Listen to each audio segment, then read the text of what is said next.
All right, westerly now gusting to 43. Comimicut light in Warwick gust to 41, and the highest wind gust we could find was, no surprise, Block Island gusting to 54. Still raining, at least for several more hours. It will be winding down during the overnight.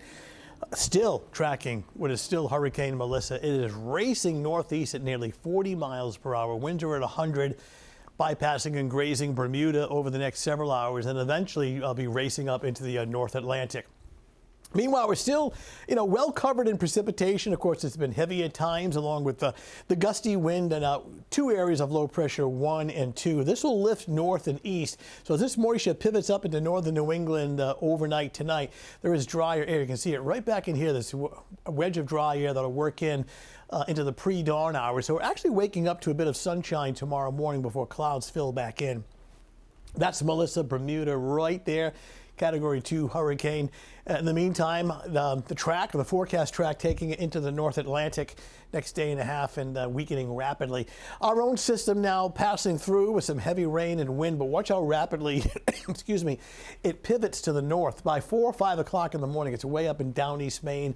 On the backside of it, drier air is filtering in. We'll get a little bit of sun before the clouds will tend to fill back in during the afternoon. So the two key features here for Halloween Friday, it's a drier day, but it's very windy. It's the kind of situation where the wind isn't, overly strong early in the morning, but by late morning and during the afternoon, it really ramps up again. We'll see gusts tomorrow afternoon, 40, 45 miles per hour. Tomorrow evening, trick-or-treat time. It's dry, but gusty and cool. Move ahead now to Saturday. Sunshine, a blustery day, but it's dry. The wind will gradually ease on Saturday. Sunday's beautiful.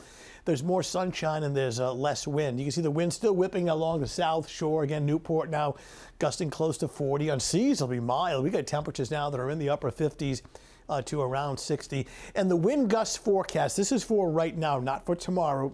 South and east of Providence, gusting 35 to 45 near the south shore, not quite as high inland, but all areas tomorrow afternoon, regardless of your location, gusting 40, 45 miles per hour. Friday's a very windy day. Look how mild it is. Upper 50s to around 60 right now. Rain still pivoting through. Give it several more hours. A lot of this will lift up into northern New England as drier air settles in. In fact, by tomorrow morning, we'll move things to about 8 a.m., starting with sunshine. The wind isn't too bad early in the morning, but then it ramps up again in the afternoon. Looking at extra clouds to fill in the second half of the day, but staying dry. That includes trick-or-treat time tomorrow evening, windy and cool, and then partly cloudy skies later tomorrow night. Starting with sunshine tomorrow morning, we'll go from breezy early to very windy by 11 o'clock in the morning, tending towards extra clouds, but dry tomorrow afternoon and quite windy. Temperatures dropping through the lower 50s. Gusts tomorrow afternoon, 40 to 45 miles per hour. And in fact, I do anticipate for the kids heading out in the evening for the wind gusts could still be as high as 40 miles per hour, but it will be dry under partly cloudy skies. All right, 7-day forecast, sunshine, blustery, but dry on Saturday. Weekend looks good. Sunshine, less wind on Sunday. Great weather for the Patriots game with temperatures in the mid-50s. And as a reminder again, before bed Saturday night, that clock goes back 1 hour. Rain ends during the overnight. Your Halloween is dry, but very, very windy. All right, Tony, thank you. Coming up next.